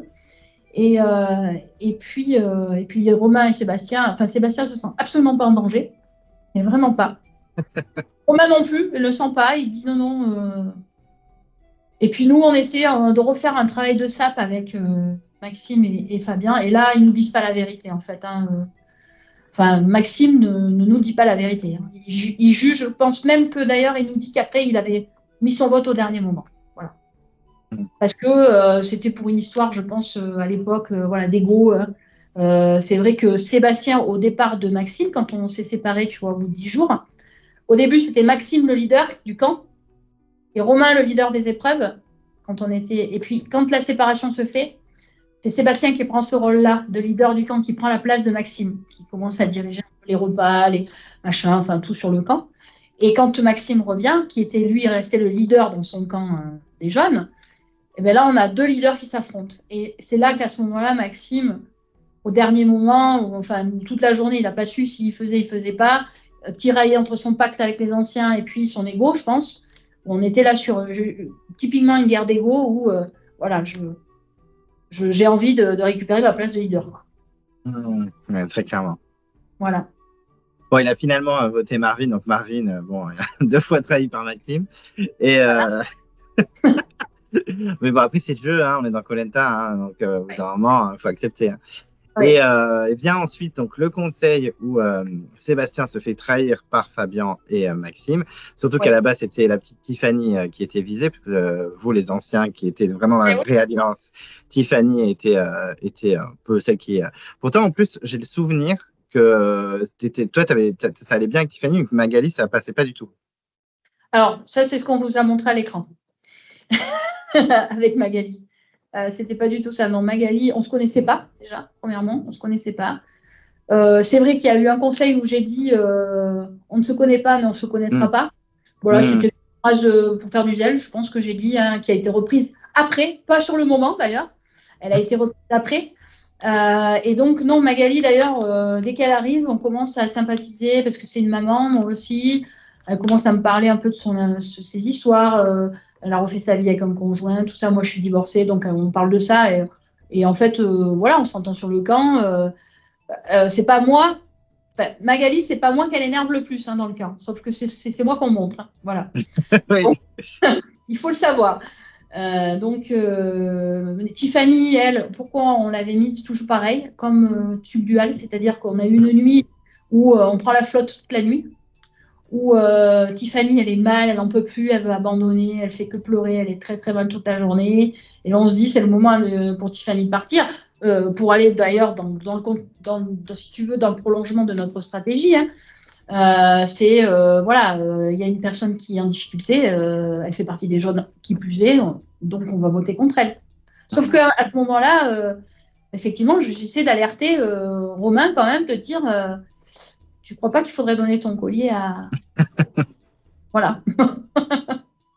Ça aurait été bien, ouais. Ça aurait changé beaucoup de choses, je pense. Ouais. Ben, il le fait pas. Il le Bon, fait après, pas. il a bien utilisé après, quand même. Il l'a bien utilisé après, mais il a failli ne pas le sortir encore hein, quand il l'a sorti. Ouais, Ouais, surtout que ouais. vous étiez plus beaucoup Ouais. que fallait y aller. Bon, ben, Sébastien se fait trahir par deux rouges, donc je pense qu'il était ravi. Et puis ensuite, ben, ça continue. Fabien se fait sortir sur un collier, donc je crois que c'était un collier de Tiffany. Elle a été isolée sur une épreuve et qu'elle s'est retrouvée sur le paradis perdu. Et qu'au final, elle a eu un collier qu'elle a donné à sa copine. Est-ce que vous vous y attendiez un petit peu? Est-ce que vous vous êtes pas dit, allez, on va dispatcher les votes, ou vraiment le collier pour vous n'existait pas? Ben, en fait, toujours. Alors là, on sait qu'on a récupéré Maxime et Fabien sont ralliés à la cause des anciens. Voilà, plus envie de faire des entourloupettes. Depuis l'élimination de Sébastien, ils ont bien compris que c'était une grosse erreur qu'ils ont fait. Et donc, ils sont revenus à la cause des anciens. Et donc, totalement confiant. Pour le coup, totalement confiant, Fabien, tout ça. Et quand même, avec Mélanie, on lui aimait l'idée quand même de dire, vous êtes sûr qu'on ne partage pas les votes à un moment, c'est vrai que si on partage les votes, ça passe quoi. Enfin, Fabien n'est pas Oui. éliminé. Et on le fait pas. Voilà. On en parle, mais on le fait pas. Trop confiant. Bah, c'est vrai que en plus les jeunes ils étaient assez discrets hein, sur ça. Enfin, Ils étaient très discrets. Et puis, je te dis, en plus, Tiffany est manifestant tellement le besoin de partir. Enfin, tout le monde était unanime de dire, oh, elle va rentrer chez elle parce qu'elle est fatiguée, quoi. Voilà, hmm. voilà. Ensuite vient le moment des binômes. Et c'est vrai que tu tombes avec Magali. Donc, bah, je pense que ça a aidé au montage. Mais moi, même le premier, j'ai dit, ah, Sandrine et Magali, super. Avec la phrase justement que tu as sortie. Bah oui, bah, moi aussi, j'ai pensé à cette phrase. Je me suis dit, mais elles vont pas du tout s'entendre, en fait, comment ça va se passer. Et au final, bah, vous gagnez l'immunité. Oui. Oui, oui, on gagne l'immunité, mais on s'entend très bien. D'ailleurs, Magali me fait des tresses. Hein, je ne sais pas si on se rappelle à ce moment-là, j'ai des tresses africaines. On s'entend très bien à ce moment-là. Moi, je suis extrêmement sincère avec elle. Et avec Stéphanie, et avec Tiffany, on se retrouve à toutes les quatre, en fait. Mélanie, qui est binôme de Tiffany, Magali est avec moi. Parce que voilà, on se retrouve à essayer de se protéger toutes les quatre. à faire des stratégies toutes les quatre. Et au final, nous, on est très sincères avec Mélanie, mais elles ne le sont pas du tout. Donc en fait, alors que nous, on est très sincères et on se retrouve avec Mélanie, mais très énervée à la fin du conseil en se disant, mais on s'est fait avoir, quoi. Comme des bleus, on a été naïves. Voilà, on les a crus sur parole. Elles nous ont dit de voter ça, on a voté ça. Elles nous ont dit qu'elles voteraient ça, elles n'ont pas voté ça. Donc, et c'est là que, heureusement, Romain a du nez parce que il joue son collier, et alors qu'il n'aurait pu ne pas le jouer. Si on s'en était tenu à ce que Magali et Tiffany nous avaient dit. Voilà. Parce qu'elle voulait voter Maxime et sacrifier André. Oui. Oui. Bah. Mais on se rappelle d'une Mélanie très en colère, hein, parce qu'on avait l'habitude d'avoir une Mélanie super souriante, j'adore tout le monde, et là, là c'était terminé. Ouais. Et c'est vrai que bon là, bon moi mon petit Maxime, moi ça m'a rendu un peu triste qu'il s'en aille, mais bon voilà c'est comme ça. Et André qui sort. Surtout que j'ai même pas parlé des courriers parce que tu es allé en mission courrier aussi. Oui, avec Tiffany, oui, tout à fait. Comment ça s'est passé ça? Parce que il a dû faire un choix horrible. Je vous vois tous en larmes. Vous avez sacrifié le plus jeune et la plus ancienne. C'est vrai qu'au moment où je pensais à André, je pensais à cette scène. Comment t'as vécu ça? Bah là, c'était un crève-cœur, mais en même temps, moi, dès le début, je dis à Tiffany, puis je me le dis dans le camion parce qu'on ne sait pas trop où on va, tu sais, on va chercher le courrier, puis après, on nous amène ailleurs. Et là, je réfléchis, je me dis, à mon avis, il va y avoir des choix à faire. Il va y avoir des sacrifices à faire. Je ne savais pas que c'était le courrier, tu vois. Enfin, si, je savais que c'était le courrier, mais je me dis, il va y avoir des choix à faire. Et quoi qu'il arrive, je me suis dit, je ne prendrai pas mon courrier. Ça, je me le suis dit dès le départ. Et puis, on arrive sur le truc et j'ai dit à Tiffany, je dis, moi déjà, je ne prends pas mon courrier. Je l'ai balancé par terre en pleurant, d'ailleurs. Je crève le cœur, tu sais. Et puis, bon, mais elle me dit, bah oui, moi, c'est pareil, hein, je ne vais pas prendre mon courrier. Donc, elle fait pareil. Et puis, après, on commence à réfléchir.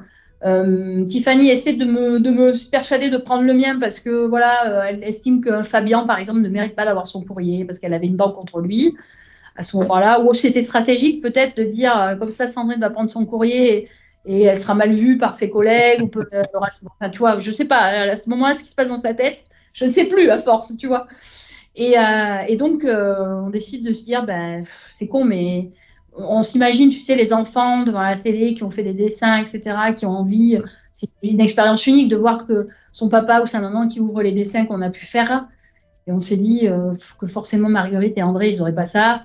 Et que par conséquent, voilà, on préférait privilégier ceux qui avaient des enfants petits. Voilà. Tout simplement, on a pris la décision comme ça. Puis c'est stratégique, hein. Moi, par exemple, j'ai pas d'enfant et je suis un peu, je sais pas si tu te souviens, je sais pas si tu as regardé cette saison avec Cyril dans La Guerre des Chefs qui, lui, a eu de gros soucis au niveau du courrier parce que lui, n'ayant pas d'enfant, voilà, il disait, mais moi, je vois pas pourquoi j'aurais pas le courrier parce que j'ai pas d'enfant. Moi, je pense un peu comme lui, mais dans koh clairement, oui, c'est pas grave, je prends pas le courrier, je le donne à qui vous voulez, il n'y a aucun problème. Je t'avouerai qu'avec le recul, donc effectivement, c'est pas parce que tu n'as pas d'enfant que tu n'as pas le droit de voir ton courrier. Nous, c'est le choix qui nous a, à ce moment-là d'émotion, de niveau d'émotion qu'on avait, hein, qui nous a paru le meilleur parce que tu vois, on a pensé aux enfants qui allaient voir à la télé leur dessin. Stratégiquement, je pense qu'à ce moment-là, Tiffany est beaucoup plus stratégique que moi. Moi, je suis tellement en larmes là, je suis tellement. Et puis, et moi, je me suis dit, si la seule stratégie que j'ai eue, c'est se dire, bon, déjà, moi, je me sacrifie, c'est normal, parce que c'est moi qui ai fait le jeu et qui va gagner le jeu. Et deuxièmement, je me suis dit, avoir du courrier là, maintenant, de mes proches, ça va m'affaiblir. Tu vois, j'avais pas eu le coup de fil, j'ai pas eu le courrier, je me suis dit, comme ça, je reste dans ma bulle et tout, j'avance. Ouais. Parce qu'on voit souvent que les gens qui ont le courrier ou quoi que ce soit, le coup de fil, après, ils marquent quand même le pas. Nous, on l'a vu en tout cas sur koh ils sont plus affaiblis à ce moment-là, si tu veux. Voilà. Et donc, tu gagnes donc l'immunité avec Magali, mais à un moment, tu as un confort avec donc ta fille qui est là. Oui. Comment tu as vécu ce moment? Alors, je fais un peu des bonds dans le temps, hein, mais Oui, c'est oui. que je fais par rapport au courrier. Comment tu as vécu cette parenthèse? Je crois que c'était après le tir à l'arc, il me Oui, semble. le tir à l'arc, ouais, tout à fait. Et comment tu as vécu ce moment avec ta fille? Parce que c'est assez unique. Alors, ben, effectivement, déjà, moi, je ne pensais pas que ma fille allait arriver. Alors, déjà, il y a une espèce de mise en scène où, avant le début du jeu, ils nous présentent des ordinateurs sur des rondins de bois en face de chacun. Et ils nous font comprendre que les Fidji, c'est trop loin, ils ont pu faire venir personne, et que donc on gagnera une visio avec nos conjoints, enfin nos proches plutôt. Ok, donc mais on le savait avant, on s'était dit, je crois qu'on avait plus ou moins, on nous avait plus ou moins fait passer le message au travers des journalistes, tu vois, plus ou moins un peu. Et voilà. Et du coup, on fait le jeu. Enfin non, c'est avant que le jeu commence. Et là, ils commencent à retirer les ordinateurs. Et puis, on est en train de discuter entre nous. Et là, on voit rentrer la mère de Tiffany en premier. Moi, je vois pas qui c'est. Puis Tiffany était au bout. Elle réagit pas sur le moment. Je dis, mais c'est qui cette personne là qui arrive et tout en plein milieu. Et on comprend que là, on va avoir nos proches. Alors là, c'est l'explosion parce que nous, on pensait les voir, si tu veux, à l'ordinateur. Et donc, au fur et à mesure. Et puis moi, je suis la dernière. Donc moi, pour moi, c'était soit mon père qui venait, soit ma meilleure amie. Parce que ma fille étant mineure, il n'avait jamais fait venir de mineur sur koh. Ah oui, ok. Et puis, en plus, étant séparés, etc., je m'étais dit, ça va être compliqué pour avoir les papiers du père, etc. Bon, bref. Eh ben non, ils se sont démerdés à avoir le consentement de mon ex-mari.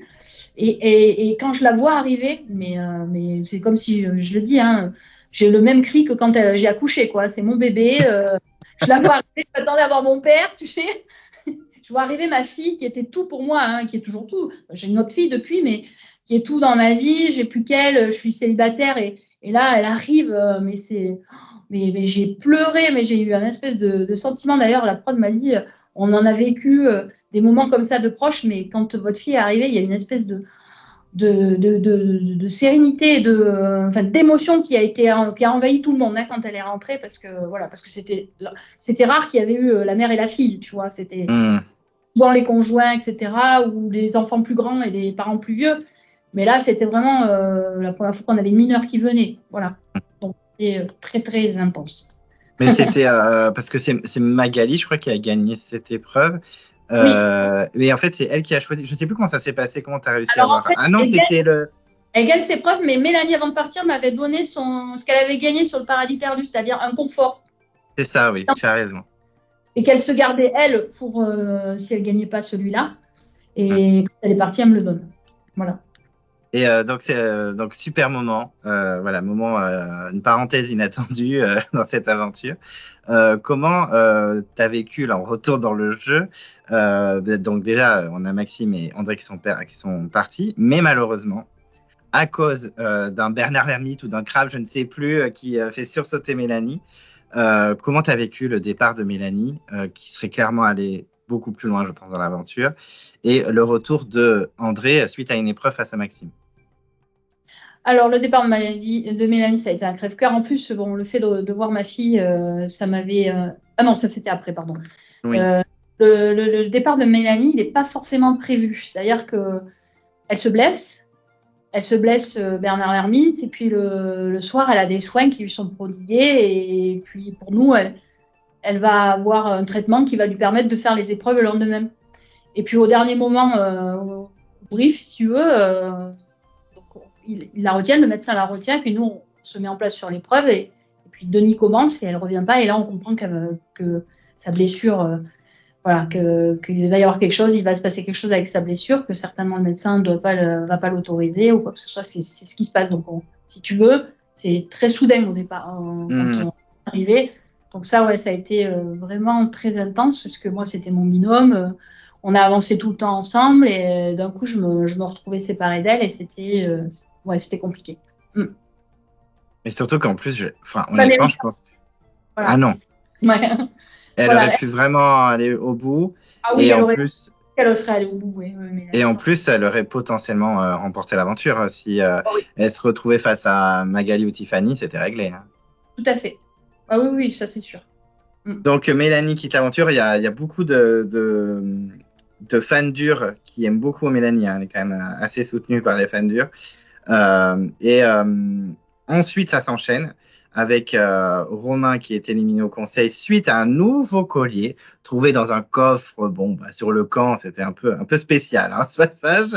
Oui. Et effectivement, bah, Romain sort. Ça commence à s'enchaîner quand même. Là, tu te dis, est-ce qu'à ce moment-là, non seulement, bah, déjà, ça te fait mal au cœur de voir tes copains partir, mais est-ce que tu commences à t'inquiéter aussi pour ta place?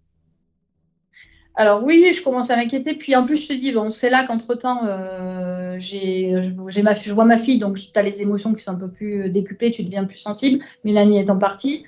Donc Romain s'en va. Romain, moi, c'était mon binôme masculin à la fin. Enfin, on était tout le temps ensemble. On faisait des épreuves ensemble. Il m'emmène d'ailleurs sur un jeu de confort qui gagne. Oui. Voilà, donc on était vraiment très très proches, Romain et moi. Et là, tout le monde s'en va et je me retrouve avec Marguerite, mais avec qui je m'entends bien. Mais comme je disais, Marguerite, elle a fait un peu son aventure toute seule, mais tout en gardant quand même des liens avec nous. Je pense que même j'étais celle avec qui elle s'entendait le mieux, Marguerite. Et puis, on n'est plus que toutes les deux face à trois jeunes. Donc, du coup, c'est là que je dis là. En plus, moi, j'ai un double vote que m'a donné Romain, mais il va servir à rien. De toute façon, on a calculé. Moi, je décide à ce moment-là de faire la trêve avec les jaunes. Alors, je l'avais déjà fait. Moi, j'ai dit, écoutez, moi, je refuse de voter contre un jaune. Donc, je voterai contre un rouge. Donc, je décide de voter contre André. Voilà. J'ai suffisamment pendant l'aventure, et je leur dis, voter contre Tiffany et Magali. Et que là, de toute façon, je voterai contre André. Je l'explique à André pourquoi je voterai contre lui. Que de toute façon, mon vote, il vaut rien, même s'il est double. Voilà, et donc ça va se jouer entre Marguerite et moi. Et là, jusqu'au dernier moment, on ne sait pas parce que Marguerite a décidé de jouer une stratégie à la fin de faire croire qu'elle avait un collier alors qu'elle n'en avait pas.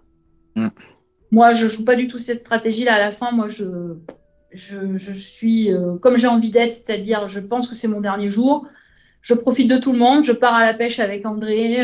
Je vais cueillir des fruits avec les filles Tiffany et Magali. Je décide de profiter d'eux, de ne pas aller chercher de collier, de ne pas faire de stratégie. Je me dis, tiens, de toute façon, le destin décidera pour moi. Voilà. Et puis finalement, ça a payé. Voilà. C'est vrai qu'en plus, Marguerite, alors je ne pense pas que ce soit une stratégie de sa part, mais sa performance sur l'équilibre sur l'eau, je pense que ça a un petit peu enfoncé le clou. Ils se sont dit, oula, elle est pas dégueulaise en équilibre. Les poteaux, elle peut nous les remporter. Hein, si elle est sur les poteaux. Alors le problème de Marguerite, et ça a été un peu aussi le problème de Sébastien, c'est qu'ils n'ont pas arrêté pendant toute l'aventure de dire qu'ils étaient forts à l'orientation, qu'ils étaient forts en équilibre, qu'ils étaient forts en ci, qu'ils étaient forts en là. Voilà. Et c'est pour ça que je dis à un moment donné à Sébastien, quand il a la première alerte sur le premier conseil, je lui dis l'homme est grand quand il est discret. Il vaut mieux pas parler de ses performances physiques. Bah oui. Tout court, même si ça fait plaisir d'en parler, mais on est dans un jeu, toutes les paroles comptent, tous les gestes comptent. Et moi, c'est ça que j'ai eu à cœur de faire pendant toute mon aventure pour pas avoir de vote, si tu veux. Vous avez peut-être pas forcément vu la vraie Sandrine à l'écran, hein, qui m'a valu d'ailleurs pas mal de critiques, mais peu importe. Moi, mon but, c'était de rester le plus longtemps dans l'entreprise. En train de réagir comme une manager. Mais oui, de rester le plus longtemps sans avoir de vote, sans être inquiétée. J'ai pas joué à un jeu.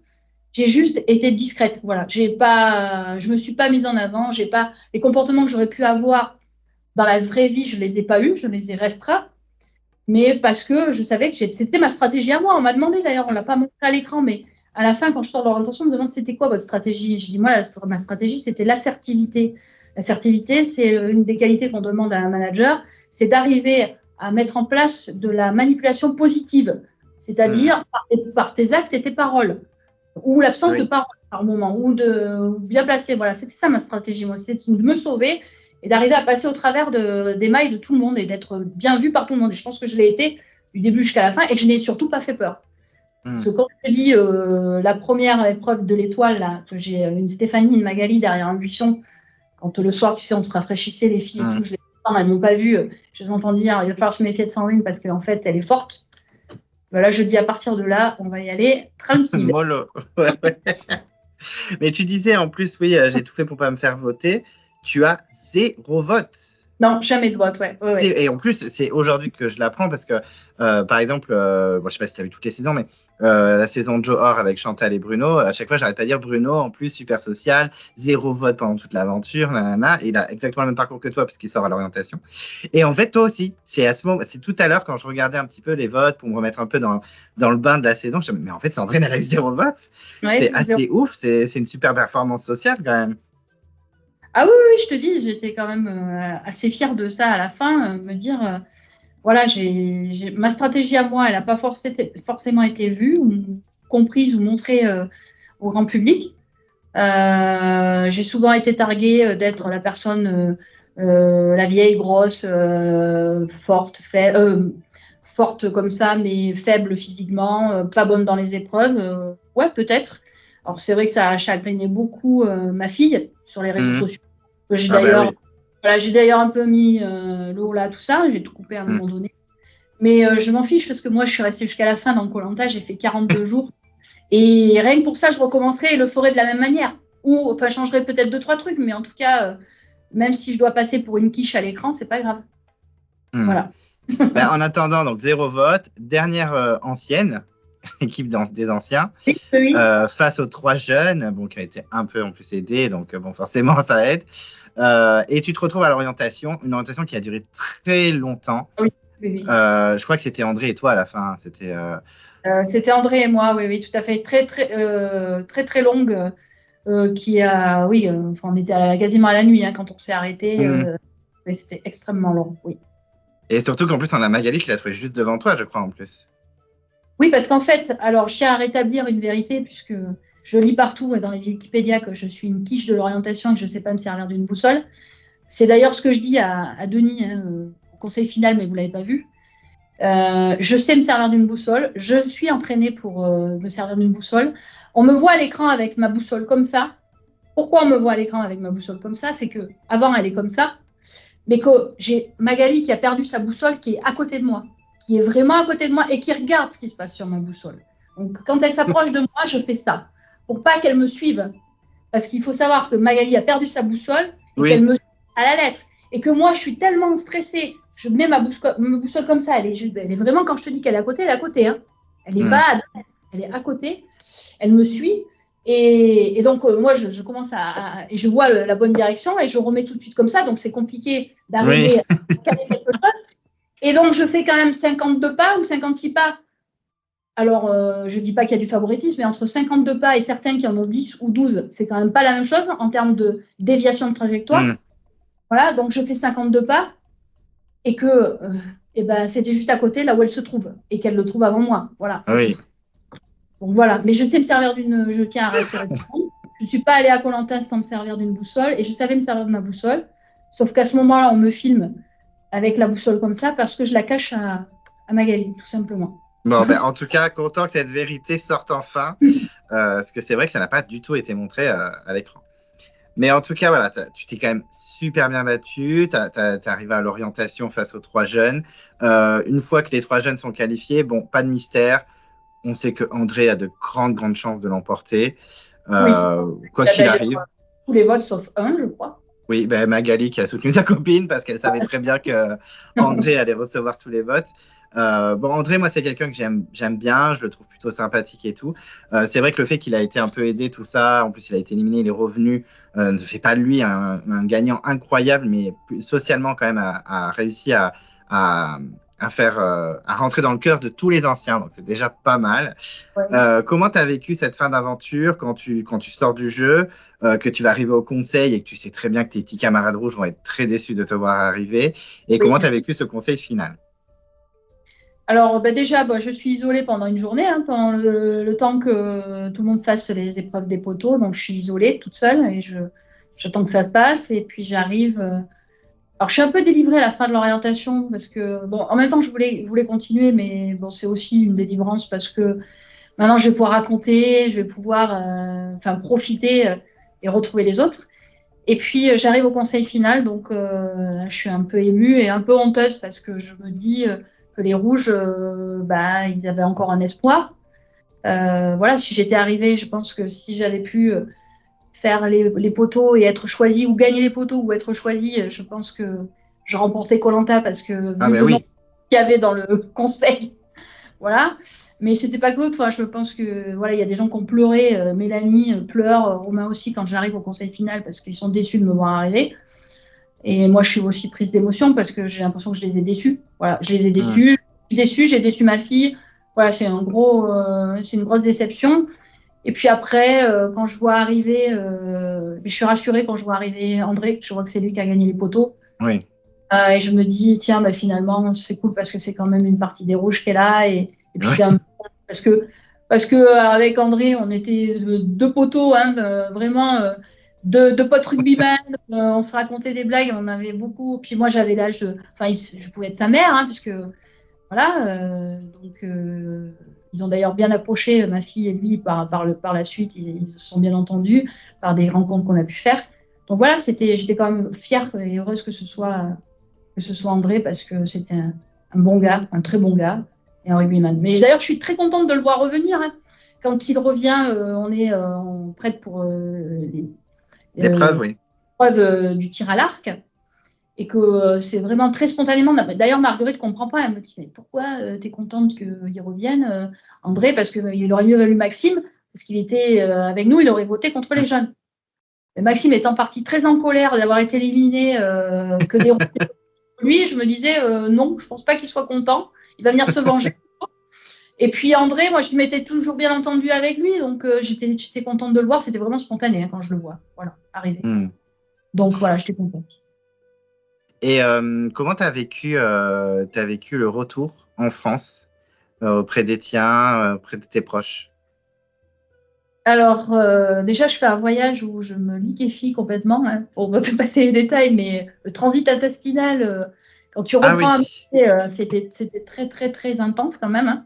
Donc, j'ai passé un voyage voilà, à me changer sans arrêt, voilà, très compliqué. Puis, donc j'arrive en train, de Paris à chez moi, il y avait quand même 4 5 heures de train. Et là, j'ai mes parents qui viennent me chercher sur le quai de la gare avec ma fille. Et là, tu as l'impression d'être un héros qui revient de guerre, tu sais, qui a sauvé des vies, je sais pas. Enfin, c'est une sensation. Voilà, tu es fier, quoi, tu es fier, tu as la fierté, et puis tu vois la fierté dans les yeux de tout le monde. Et puis tu vois tout le monde qui commence à vouloir te poser des questions, comment c'est passé, et là, tu Ben sais tout. oui. Donc, et puis après, tu as un festin qui t'attend, et puis tu peux rien manger parce que tu es malade. Donc, donc voilà. Mais sinon, ouais, une sensation de fierté. Et puis de retour aux sources, je te dis. Comme je te dis, un combattant qui rentre chez lui, quoi, qui est en Hmm. permission. La fin de la guerre et qui revient. Voilà. Puis C'est un peu t'es cette. allé au bout, t'es allé au bout aussi. C'est une grosse fierté, ça. Ah oui, ça oui, oui, c'était une fierté, ouais, d'être allé au bout. Et comment tu as vécu la diffusion? Puisque comme tu disais, tu as reçu des critiques, c'est vrai que tu n'étais pas voilà, dans les bons montages, donc forcément, ça a été un peu compliqué pour toi. Comment tu as vécu la diffusion? Comment tu as vécu ben, les réactions des gens? Est-ce qu'on t'a arrêté dans la rue? Enfin, comment tu as vécu l'après koh et la diffusion de cette saison? Alors la diffusion. Donc il faut savoir qu'on a le premier, tu sais, premier épisode en avant-première. Mhm. Donc on voit le premier épisode tous ensemble, hein, dans une salle de ciné. Alors là, déjà le premier, alors moi je suis mal, enfin, exaltée en même temps, tu vois, là tu as la musique de koh, tu vois ta tête avec ton prénom et tout, là, parce que bon, quand t'as pas la musique, bien évidemment, donc là tu as tout qui est en musique, avec la musique de koh, parce que nous on se la chantait, tu sais, quand on faisait des épreuves, on se Oui. chantait des chansons pour courir, etc. Donc c'était drôle. Et là tu l'as en vrai, ça claque, quoi, le premier épisode, ça claque, il y a la présentation, il y a tout ça. Donc là, c'est une exaltation. Et puis en même temps, ton, enfin, pour moi, j'ai été perturbée par la représentation physique de moi qui a été faite sur le premier épisode. Ah oui. Et bon, alors après, ça m'a passé, mais ensuite, vient la vraie diffusion où là, j'ai invité tout le monde. Enfin, tout le monde m'a organisé un peu une soirée. Il y a mes parents, il y a ma famille, il y a mes amis qui sont là. Et là, je vois ma mère qui est très choquée, en fait, sur le premier épisode, de me voir et qui ne me reconnaît pas. Mhm. Et c'est pas toi, c'est pas toi qu'ils ont filmé, c'est pas toi. Je dis, maman, c'est de la télé, hein. Je veux dire, à un moment, je suis pas photogénique, donc je suis pas télégénique, hein. À un moment donné, c'est comme ça.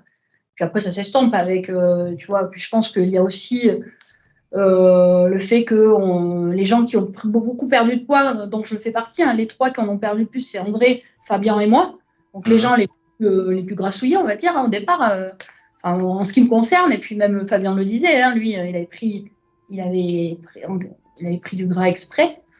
Je pense que ça se voit, enfin, la métamorphose physique doit être visuelle. Hein, surprenante, ouais. Donc, pour ça que je pense qu'on te montre bien au départ, pas trop sur ton avantage, et un peu plus à la fin. Voilà, je pense. Pour voir un peu l'écart qu'il y a eu, quoi. Voilà. L'écart qui se passe très rapidement d'ailleurs. Puisqu'au bout de 10 jours, on n'a pas le feu. On perd la plupart de nos kilos, on les perd dans les 10 premiers jours. Hein. Nous, en tout cas. Ouais. Après, je te dis, après ça, super. Enfin, voilà, c'était devenu un rendez-vous avec la famille, les amis, etc. Et ce qui est moins drôle, c'est les réseaux sociaux. Voilà. Ouais, je pense qu'en plus, vous avez pris cher, les anciens. À prendre cher, c'est les clémentines. Enfin, on va dire, je vais dire, c'était la saison d'avant où vraiment les réseaux sociaux avaient commencé à s'acharner et nous, on a été la suite derrière. Ouais. Et là, vraiment, ça a été le début. Bon, maintenant, c'est même devenu un peu tendu. Hein. J'ai vu qu'il y avait même des commentaires presse là, de la prod, calmer le jeu, mais c'est vrai que c'était le début. Puis, moi, j'ai 43 ans, je n'étais pas habituée, même si j'étais sur les réseaux sociaux. Il faut savoir que j'avais qu'un Facebook, j'ai créé un Instagram et un Twitter pour l'occasion. Et Twitter, par exemple, c'est quand même. Oui, mais c'est le pire. Hein. C'est le pire, faut pas y aller. Hein. Ouais, mais d'ailleurs, j'ai résilié mon compte depuis parce que c'est vraiment atroce, quoi. Les tweets, donc c'est vrai que ça a heurté ma famille, ça a heurté mes amis. Certains ont voulu rentrer en guerre contre des internautes. Je leur ai dit, mais là, ça sert à rien. Ça sert à rien. Et voilà, ça, c'était un petit peu moins drôle. Puis j'avais une fille de 17 ans qui était donc en internat, donc ça l'a aidé un peu quand même de lire des choses sur les réseaux sociaux. Et encore que moi, c'était pas trop acerbe. Hein. Moi, j'ai pas été menacée de mort. C'est une fois, j'ai été menacée de mort par rapport à Magali, voilà. Oui. Mais après, pour le reste, moi, c'était surtout mon physique qui était critiqué. Voilà, mon physique. Ah ouais, super. Voilà, mon physique et puis le fait que j'étais nulle. J'avais rien à foutre là. Voilà. Ok. Bon, après, c'est facile. Hein. De toute façon, souvent, en plus, c'est des gamins sur leur Twitter. Enfin, bon. Oui. Vraiment, moi, j'y vais plus du tout. Moi, c'est terminé. Bon, en tout cas, superbe aventure. Est-ce que tu as encore des contacts avec des anciens de ta saison? Oui, alors je suis toujours en contact. Alors, on se voit régulièrement avec Sébastien, qui, comme je disais, était mon jumeau. Pourquoi mon jumeau? Parce qu'il est né un jour avant moi. Donc, et que j'avais en fait j'ai le même prénom que sa femme. Et que, trop marrant. Et ouais, le soir même, il s'est couché à côté de moi. Il m'a dit, je ne peux pas faire autrement que de me coucher à côté d'une Sandrine parce que je suis tellement déracinée là d'un coup que voilà, c'est drôle. Et donc Sébastien, on se voit régulièrement, notamment au rassemblement des copains, puisque j'essaie d'y aller très régulièrement. Je suis en contact avec Romain, avec Marguerite, avec André, avec Manu et un peu Mélanie aussi, mais même si c'est vrai que sa vie, c'est et la mienne aussi, hein, je suis maman d'une petite fille de 4 ans maintenant. Donc nos vies respectives ont fait qu'on n'a pas souvent le temps de s'appeler, mais on reste quand même en contact. Voilà. Ok, bon. Et si tu étais amené à être appelé pour un prochain All-Star, tu fonces ou pas? Alors moi, je fonce la première, mais je pense pas que je serai appelée puisque je suis pas une figure emblématique. Je suis pas un personnage qui a marqué par son comportement l'écran. Comme je te l'ai expliqué, hein, c'était aussi volontaire de ma part. Mais oui, alors avec plaisir, je reviendrai le faire 1000 fois. Bon, en tout cas, merci Sandrine, je t'ai pris 1h40, j'ai trop abusé. Merci beaucoup. J'ai beaucoup parlé aussi, je suis désolée. Non, mais j'adore.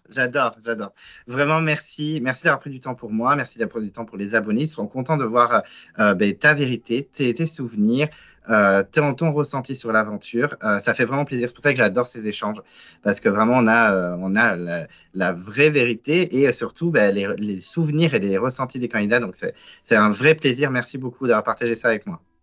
Je te remercie. Merci à toi vraiment et bonjour et aux internautes. Un gros coucou et un gros bisou à tout le monde. Oui, merci beaucoup, c'est adorable. Et à très très vite, qui sait. En tout cas, on s'écrit d'ici là, quand je posterai la vidéo. Je te tiens au courant et vraiment, merci. De rien, avec plaisir. À bientôt. À très vite, à bientôt. Ciao. Salut.